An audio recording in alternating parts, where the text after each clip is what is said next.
Try to generate a bodhicitta motivation, thinking that thinking of the suffering of our other sentient beings, finding that unbearable, meaning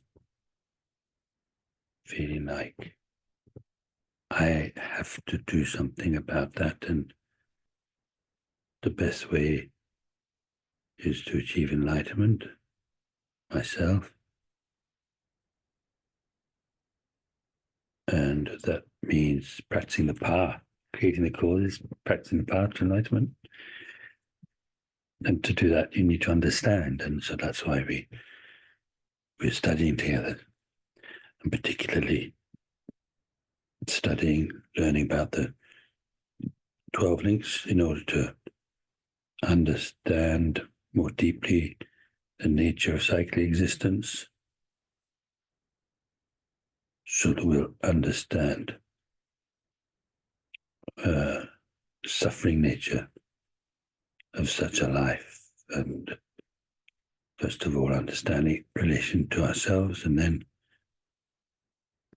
from that being able to understand the suffering that our mother sentient beings are right now experiencing. Of course, we're right in it right now. Samsara, cyclic existence, isn't something we're going to have to experience eventually after this life. It's something we're experiencing right now. So this kind of life we have at the moment is really quite amazing. There is suffering there, suffering of birth, aging, sickness, and death. Of course, not getting what you want, not being able to keep the things you like, having to experience all sorts of unpleasant things. There's all that. But not simply as humans, but as humans with incredible, we have really good conditions, so that even though we have difficulties, there's nothing that's so hard about our lives so that we can't practice a path, meditate, and so on, try to integrate that into our lives, learn, and so on. And we don't have everything. We might not be millionaires, billionaires, but we have everything we need. So we have a particular responsibility for those mother sentient beings, mother, father sentient beings. So in this way, try to develop or refresh and develop. Every time you think about it, it's going to get stronger, this bodhicitta. to try to develop that determination to achieve enlightenment for the state sentient beings. And that's why we're spending this time this morning thinking about the 12 links.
If we can have the refuge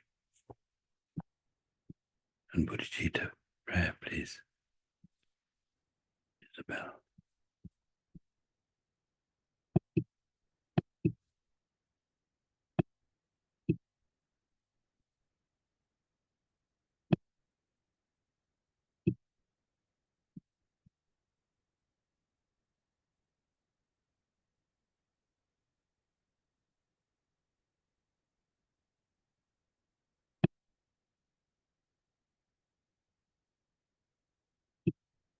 Are you screen sharing?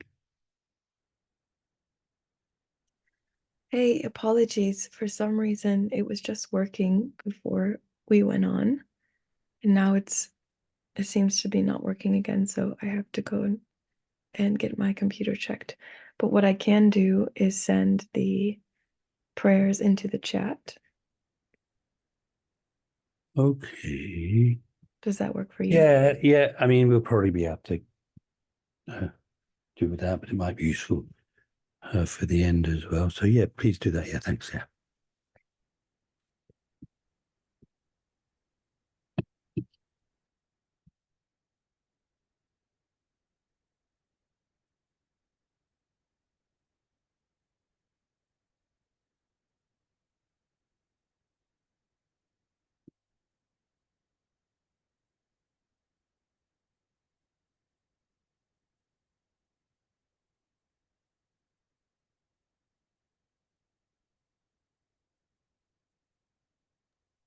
Okay, that is sent through to the chat.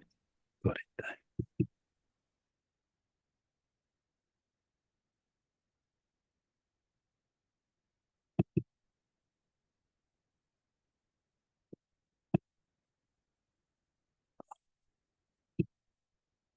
Taking refuge in bodhicitta. So you just have to click and it goes down there.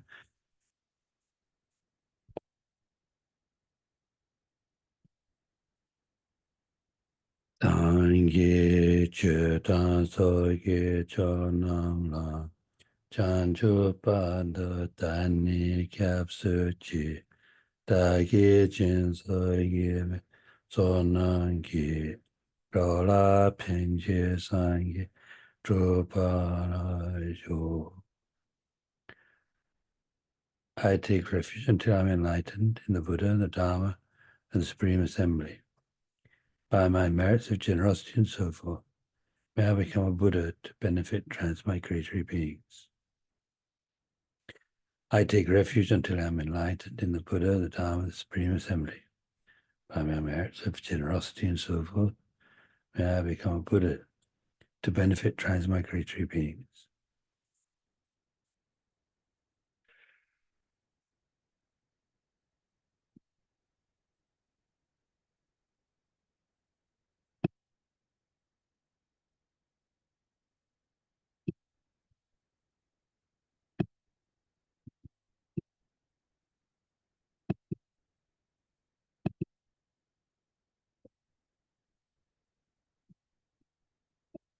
So actually we're nearly finished with this.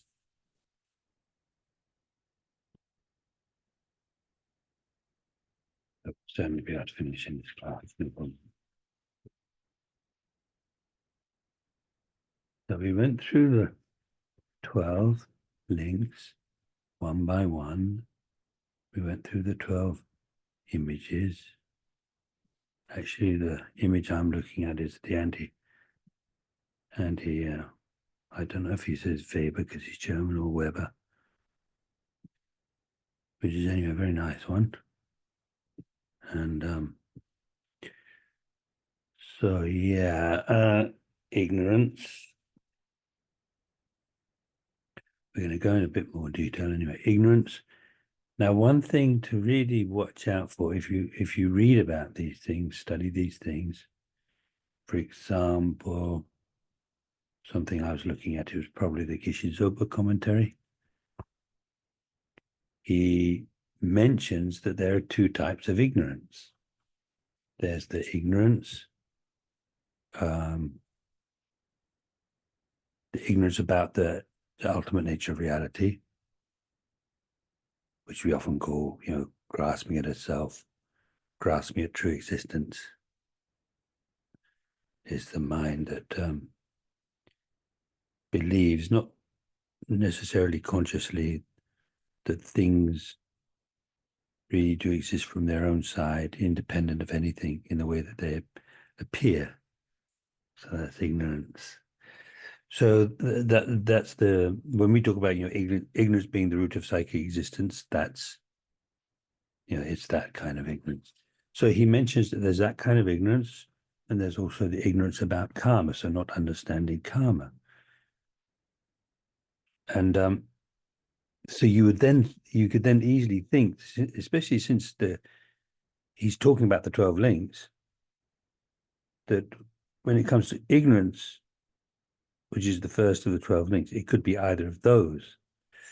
And even though the ignorance about karma certainly would you know, be responsible for doing all sorts of, making all sorts of mistakes, engaging in all sorts of, you know, unskillful actions, destructive actions, it's not the ignorance which is the first of the 12 links.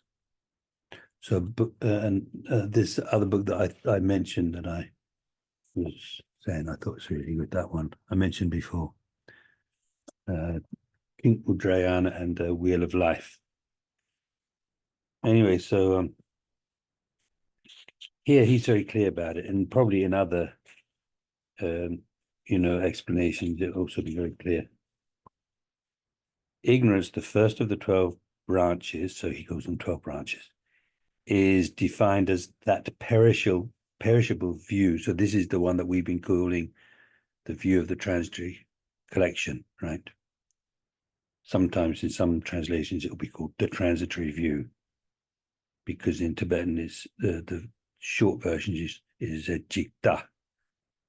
So jik, to do with perishing, or yeah, perishing, destruction, transience. And then the da is the view. So literally translated as transitory view, but then that's actually gives you the wrong idea. It sounds like a view which is transitory. Anyway, it's just the short form. And so anyway, we've talked about that before. So the perishable view, as it's sometimes called literally, but it means the view of the transitory collection, because it's a view that arises in reliance on the transitory collection, which refers to the 5 aggregates.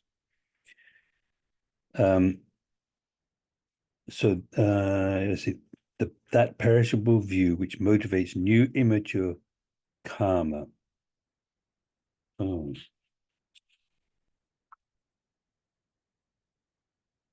It doesn't say it like I thought it did. Oh no, it does say it. So that's the point. It's the perishable view. It's jigda. It's the mind which views things, mainly jigda means like viewing oneself, the transfer view, viewing oneself as inherently existing from one's own side. Okay, so he's very clear. That's what it is. It's not. He doesn't include the ignorance of karma in there. So anyway, yeah. So that's very important. So that's the kind of thing to be able to. You need to be able to distinguish. And some other things like that have come up. You know, like name and form refers to the 5 aggregates, but then you find yourself thinking, well, 5 aggregates we have all the time, so how can it be one of the 12 links? Well, it's just that the name and form, which is, what is it, the fourth link, it refers to a particular period of one's life, and it's particularly, you know, referring to the 5 aggregates, but not the whole of the 5 aggregates for the whole of one's life. Otherwise, you could think, since name and form refers to the 5 aggregates, therefore that link, the 4th link, is like lasts for the whole of your life, from the beginning of your life, the very beginning to the very end of your life, which is not the case. So that kind of distinction is good to know how to make. And also ignorance.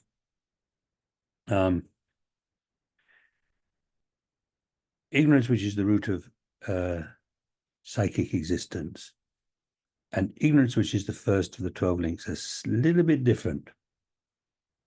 The reason for that is ignorance, which is the root of psychic existence, the root cause of cyclic existence, by getting rid of which you become free of cyclic existence. Ignorance, which is the root of cyclic existence, has to be what we call the innate view of the innate ignorance. What that means is there are two types of ignorance, even when we're thinking about ignorance, which is the view of the transitory collection. In other words, even when we talk about ignorance, which is grasping at inherent existence, there are two levels or two types. There's one which is innate and one which is learned. What that means is the innate one is what everybody in cyclic existence has, even cows. That's the thing about the innate one. Everybody's got it, even babies. We've all got it all the time. Whereas the learned one, what that means is you might study with a teacher who encourages you to think that there is an I existing from its own side. And so consciously and intellectually, sometimes it's called the conscious grasping, grasping at self-existence. Sometimes it's called intellectually acquired or learned, because you have that view consciously because you've learned it and you've actually thought about it and you've come to the conclusion, yes, that there is an I existing from its own side. If there was no I existing from its own side, then it wouldn't exist at all. So it has to exist from its own side. That kind of process, so then thinking that there's an I that, consciously thinking there is such an I, but otherwise, like, for example, here we don't learn that. We don't learn that. So unless you've gone through this kind of study and come to that conclusion yourself, you wouldn't really have that idea. So here, what we learn is there's no inherently existing I, right? So maybe at the moment, it's not like we're completely free of it, but we don't at the moment have the intellectually acquired form, the conscious view that there is an I existing from its own side. But we still have this ignorance on an unconscious level.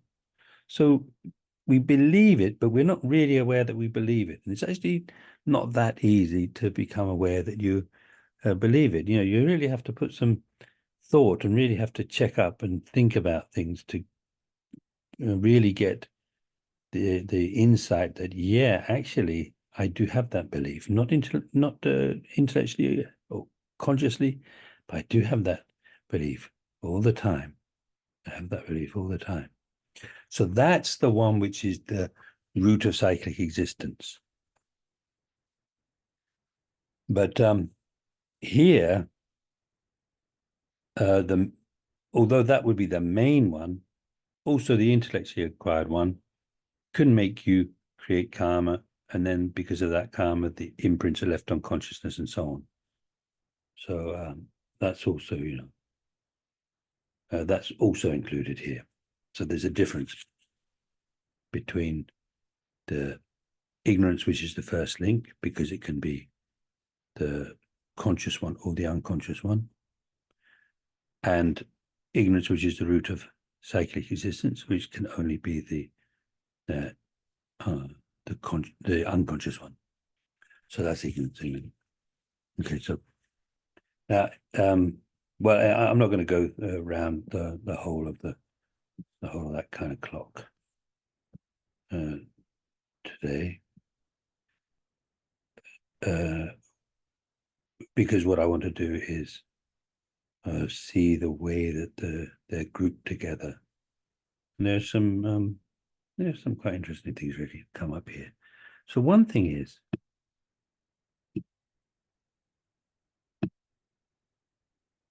let's see.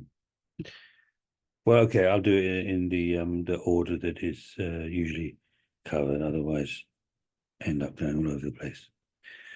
So some terms that have come up already, but anyway, just to go through them again, for seeing how all of these 12 are grouped together or connected.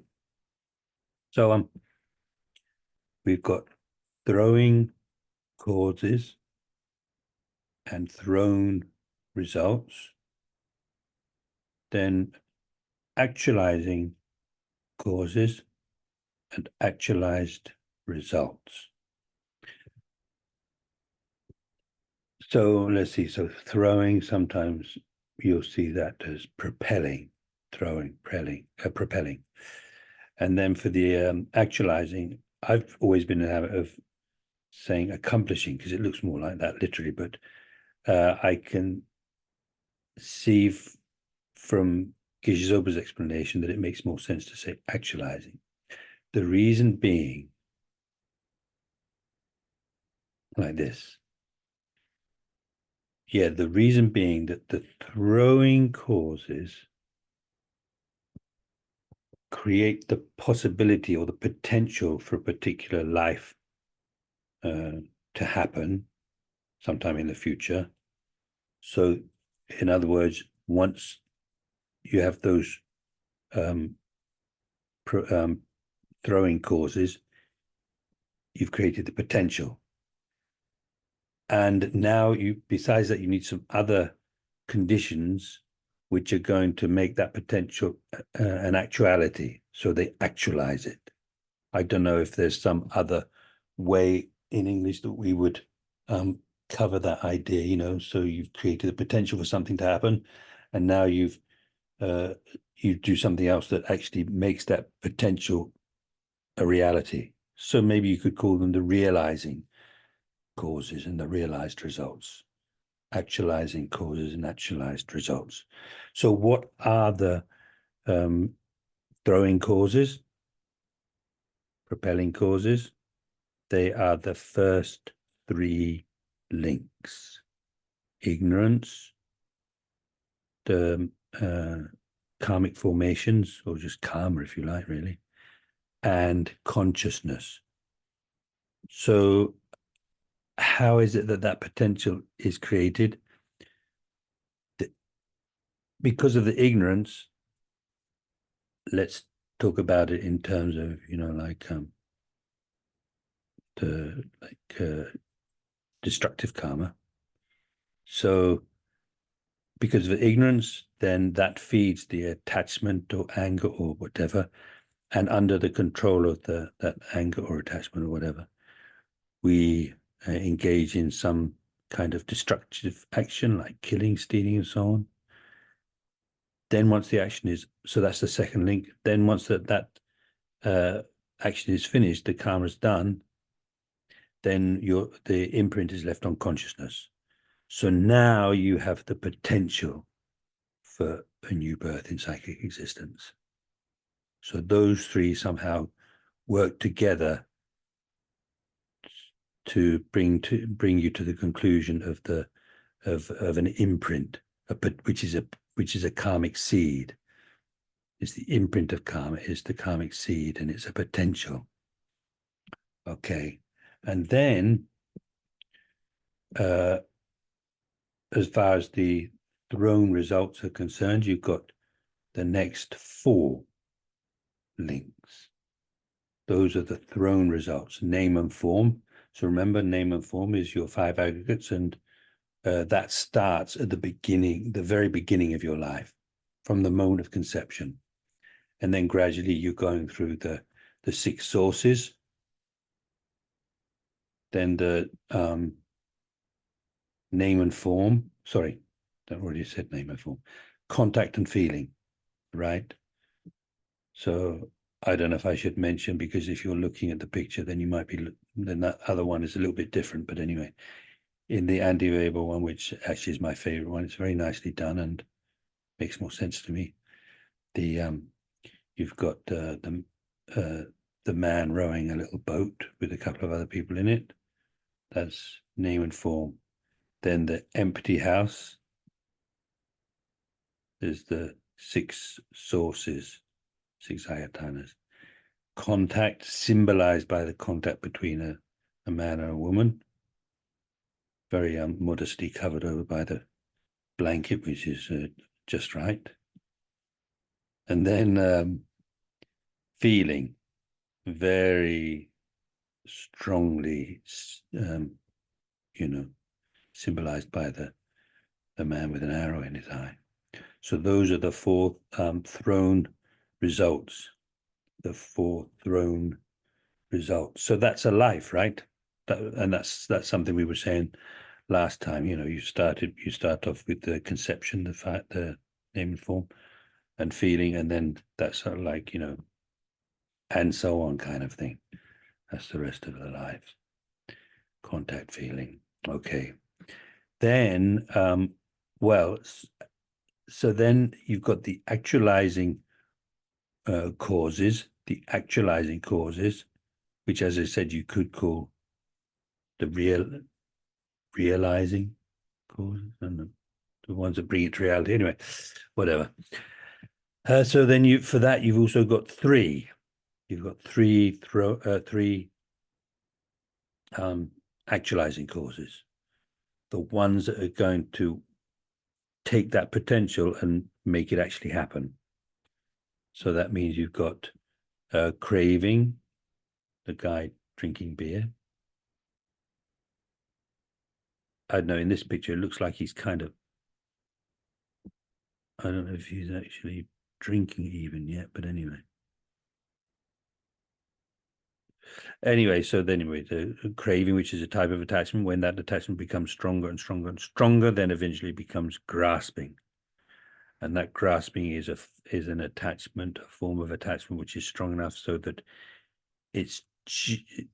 that karma has been like nourished to the point where it's just about to bring its result. Okay, so you remember that, and that one is called existence, when it's just the karma. So that's actually karma, as we'll see in a moment. That karma, is just about to ripen. So that's why it's symbolized by the woman just about to give birth. Then what are the actualized results? They're the next 2. Birth, symbolized by a woman giving birth, but not actually meaning being born, rather it refers to conception, right? And that's also something, where, I mean, how else would they be able to symbolize it, depict it on the one hand. And the other thing is that showing a woman giving birth also is a reflection of what we normally think of as birth. And it's interesting because I sort of assume, I would always assume that the Tibetan lamas, if you talk about birth to them in ordinary conversation, they're gonna be thinking of conception. Because I was talking about, I was saying to us, I can't remember who it was, but anyway, it might not have been a lama, it might have been a regular Tibetan friend. I can't remember now. But anyway, I was saying, oh yeah, probably Rinpoche has already taken birth. And then they were saying, oh no, that's it's much less than 9 months. I mean, at that time, it's much less than 9 months. I doubt if he's taken birth yet. But anyway, so in ordinary Tibetan, when they talk about being born, they're talking about being born from the womb. They're not talking about conception. So anyway, it's like that. The symbol is of being born, but what it refers to is conception. And then aging, which happens from the second moment onwards. Conception is the first moment. Then the second moment onwards, you're aging, and then you die. So that's, I hope that's clear. Gives you an idea anyway. So now I do feel like I don't know if this is the right order, but anyway, I feel like looking at this because I did, I do remember that I already mentioned that somehow the order 1, 2, 3 round to 12 isn't really the way that the 12 work in one set of the 12 links. There's probably a way that you can explain these 12 links so that it goes one after the other like that. And here is one way, actually, which is quite interesting. I'd never thought of it before. It's quite interesting. So the way of understanding these 12 together would be you've got the 3 throwing causes, right? Ignorance, karmic formations, consciousness. Then the thrown results are name and form, 6 sources, contact feeling. And then during that life, you have the actualizing causes, which are craving, grasping, and existence, leading to another life. So you've got conception, then aging and death, birth, aging and death. So then it looks like it's the story of, it's almost like, can I put it this way, 2 lives. It's like you're looking at 2 lives there. But if you're going to look at it that way, what you'd have to say is that you've got the throwing causes explicitly mentioned, the 3 throwing causes, and then the 4 thrown results. And what's implied when the 3 throwing causes are explicitly mentioned would be the 3 actualizing causes, because otherwise the 3 throwing causes only create the potential. So what was it that actualized them, that made that potential actualized so that you would get those 4 thrown results? So again, to put it simply, then you've got in this, according to that explanation, you would have the 3 throwing causes explicitly mentioned, implicitly the 3 actualizing causes leading to those 4 results. And then after that, explicitly it mentions craving, grasping, and existence. Implicitly, you have to understand that that could only happen, you can only actualize a potential that's already there. So where did the potential come from? Implicitly, then it's you've got the 3 throwing causes leading to the actualized results, which are birth and death. But so that's quite interesting, but it's not usually how I've always heard it and read and understood it. So instead, so that way does quite nicely, have them going one way after the other. But the way that, as I say, the way that I've usually understood and heard and so on, the order is all mixed up because you've got the 3 throwing causes, then the 4 thrown results. But actually, for that to happen, before those 4 thrown results, you have to have the 3 actualizing causes. So really, to be in the right order, and then you're going to start asking yourself, well, why would they put it in this order if that's not the way it happens? And the answer is, perhaps I could say, I got no idea. Perhaps I could say there are different ways in which the 12 links are explained. And this order probably fits in with one of those ways of explaining them. But the way that we usually look at it, basically, you've got to go 3 throwing causes: ignorance, karmic formations, and consciousness. Now, because of those 3, that you've got the imprint. Remember that with consciousness, you've got causal consciousness, which is the moment when the imprint is first put on the consciousness. Then from then on until the karma actually ripens is called the resultant consciousness, right? So you've got the consciousness there of those three being referring to the causal consciousness, right? Karmic formation. Where am I? Ignorance, karmic formations, and consciousness, right?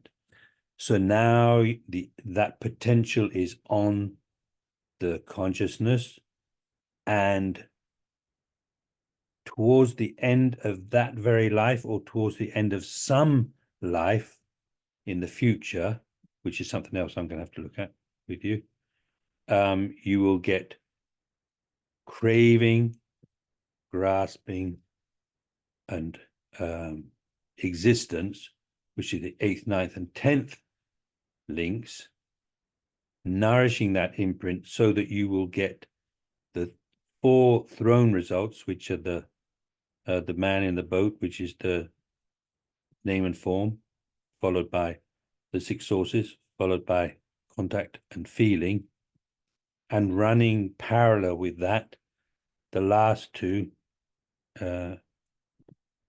birth, age, and aging and death. Does that make sense? If it makes sense right away and you've never heard of it before, then you must be some kind of genius. Because, this is actually, in a way, it's quite a lot to take in. So, because it looks so nice, one link after another, but it's not like that. So you've got 1, 2, and 3, followed by 8, 9, and 10. And then those are the causes, and the result, which is some future life, is going to be 4, 5, 6, and 7, name and form, 6 sources, contact, feeling, and birth and aging and death. It's like that. It kind of makes sense, but it does also bring up questions. And as I mentioned last week, the throne core, the throne results, name and form, 6 sources, contact, feeling. That's one way of looking at a human life, for example, our human life. Another way of looking at it is on a more sort of like, I could almost say the first way is like the more of a technical or esoteric way of looking at it, because people don't usually in this world don't usually think of things in terms of their 5 aggregates, right? It's kind of a bit of a Buddhist term, but they're very used to the idea that, yeah, you start off with conception, and then you gradually go through an aging process, and then eventually you die. And of course, yeah, people don't like to think about it, but the death could happen almost the next moment. Certainly, it can happen during the womb, it can happen during birth, it can happen during childhood, during adolescence, all the way up to 110 years of age, kind of thing. But it will get you eventually. So that's the thing. So that's one set. That's how the 12 links work together to so that you have one set of the 12 links, where one set of the 12 links, you could say, is the story of how karma leads to rebirth and psychic existence.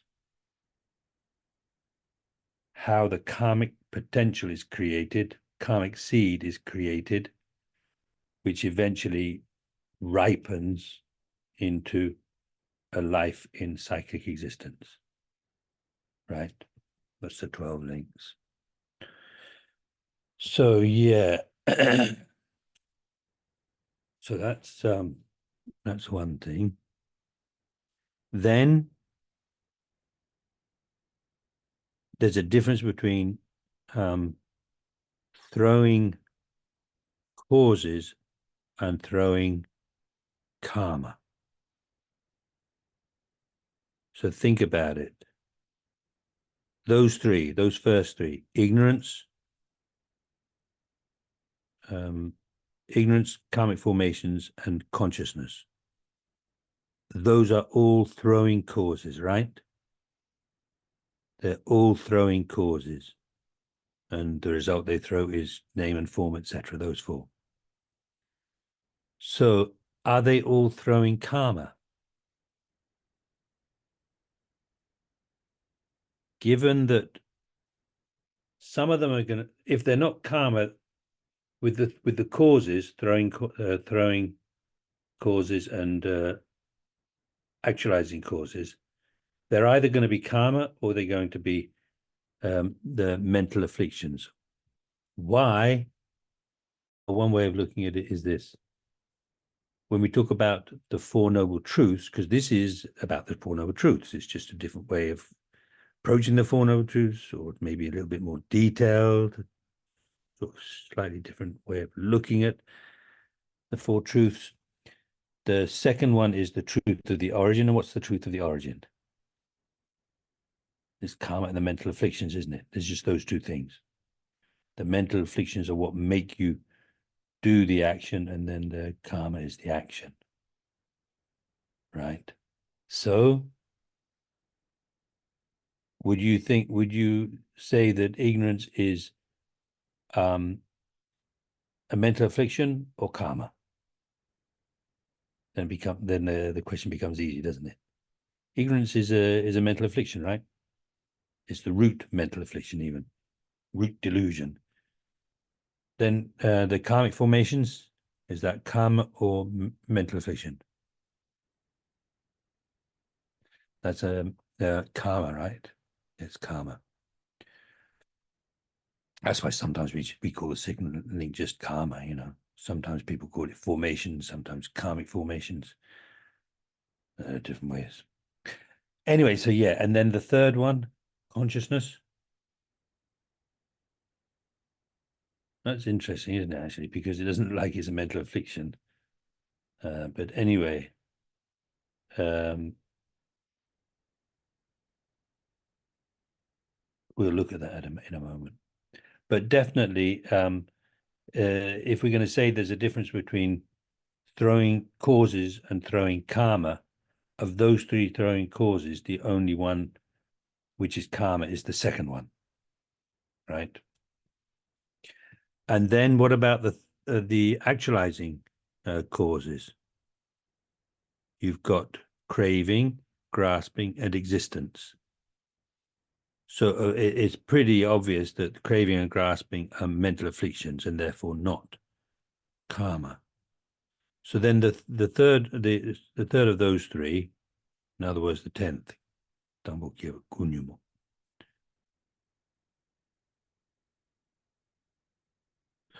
yeah. Anyways, that 10th one is also karma. So again, there's a difference between what you call it, actualizing causes and actualizing karma. There are three actualizing causes, of which only one is an actualizing karma. So from that we can understand there's a verse from Nagarjuna where he says, Dambo Gyeba Kunyumung. Dambo Gyeba Kunyumung. The first one, which is ignorance, and the 8th and 9th, which are craving and grasping, are mental afflictions. And then Dambo Gyeba Kunyumung. Nipa.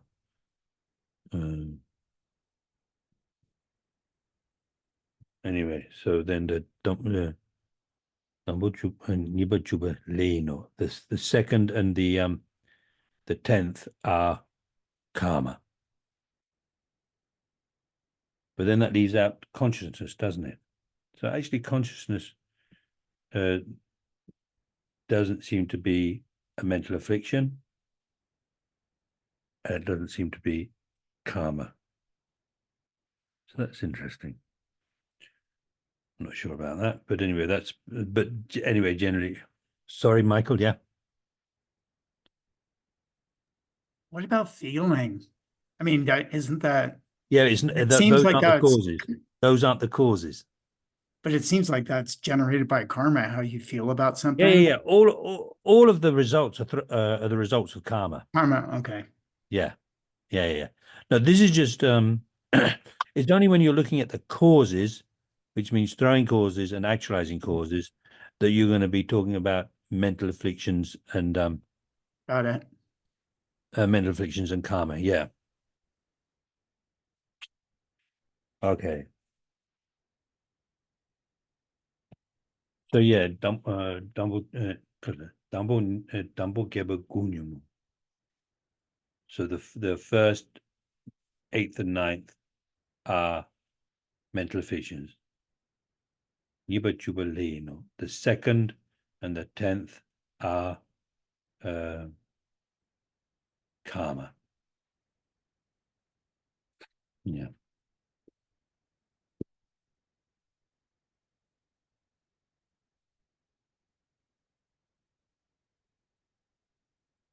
And so one thing that's important here then, one of the main reasons for learning about the 12 links is because it really gives you a sense of how endless psychic existence is, how endless it is. And it's kind of amazing really, because you see it's not like, I mean, if you think about it, it's kind of like a joke, but it's not as if this life, because of ignorance, we create karma, and it's like now then we're going to have to experience the result of that karma as if there was one karma or something. You know what they say, I can't see it myself, but anyway, what they say is that every day, under the control of ignorance, we create thousands of new karma. And that's throwing karma to be born in psychic existence again. And in fact, some of those karmas, you know, if you look at there's something that Kebja Zubrimbashi used to mention quite often. Quite often, one karma, if it's strong enough, can cause you to take birth like 500 times, even as in psychic existence. You know, 500. It could be 500 births as a human, 500 births as a dog or whatever, you know. Yeah, even I remember hearing that Kandula, I don't know how Hitler came up into the conversation, but or it might have been Mao Zedong, one of those two. And she was saying, "Oh no, he didn't go to the hell realms after that life. He had the karma to be born in a powerful but evil sort of position, for many lifetimes. Then at the end, he would have to pay the price, kind of thing." So anyway, yeah, it could be 500 lives as a dog or as a pig or as a human or as a god or whatever, depending upon whether it's good karma or bad karma. And then one thing well, anyway, no, let's finish off that point, which is that so if I think about it, I can't for the life of me see how I'm creating thousands of new karmas every day, throwing karmas. But let's just assume, not too difficult, let's just assume, like one a day. Just assume one a day. That means that if you live 50 years, that means in that one life, you've created 50 karmas, right? Hopefully all of us are going to live a lot longer than that. And in fact, some of us already have. Yeah. Anyway, let's maybe more auspicious to talk about 100, right? Okay, so we can live to 100 with one new karma every day. Then that means in one lifetime, 100, right? So then you're not going to experience all 100 of those in the next life, are you? It's going to take 100 lives to experience all of those. Never mind all the ones, the backlog from before. And during each of those, if each of your lives is 100 years, then 100 new karmas. And as you experience each of those, if they ever get a chance, because they're going to be on a very, very long waiting list, right? Then, because it mounts up. Each life, 100. Each life you're creating the cause for 100 new lives. And during each of those, creating the cause for another 100. You know, even if it's just one a day. Oh, no, I was saying actually one a year, wasn't it? If it's one a day, it would be 100 times 363,000. 365, 3,000, 35,600, no, 36,500 lives each 100 years, 36,005 new lives being created, you know, creating the karma for 36,500 new lives. And during each of those, another 36,500 lives. So how do you ever finish it? So you get this sense of it being like just endless. It's just endless. And you need to have a feeling of it being endless. You need to get a sense of like this. If I don't do anything, that's where I am. That's where I am. And then, of course, you know,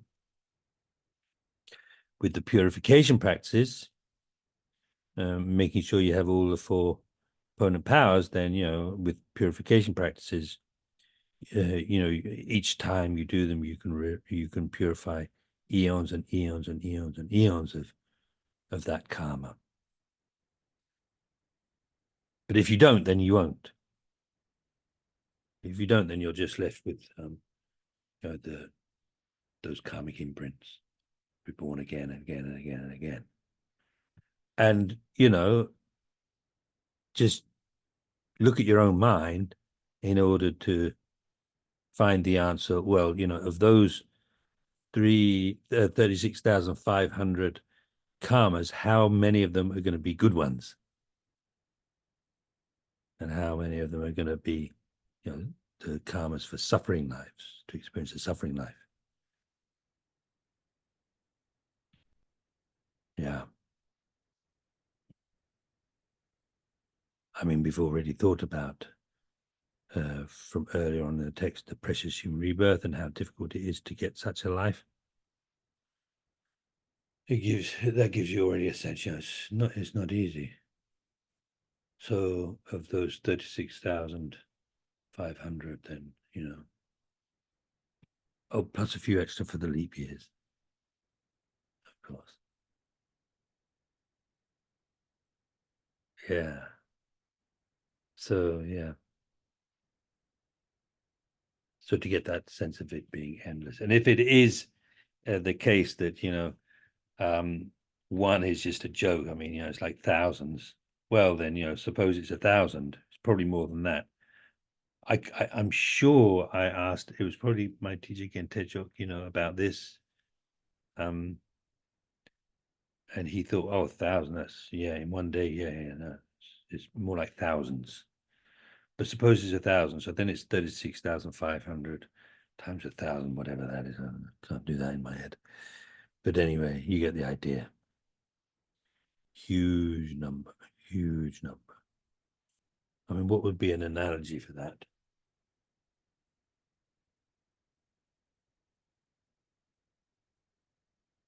I guess it would be a bit like, you know, you go to prison and then you come out and then every day you're breaking the law 50 times. So anyway, no choice but to go back into prison again and again and again and again like that. Anyway, so this gives us a sense of the endlessness of cyclic existence, and, you know, you apply that to yourself and you have to really think, you know, so, well, if that is the case, then what am I going to do? On the one hand, purifying so that you don't have to experience the bad results of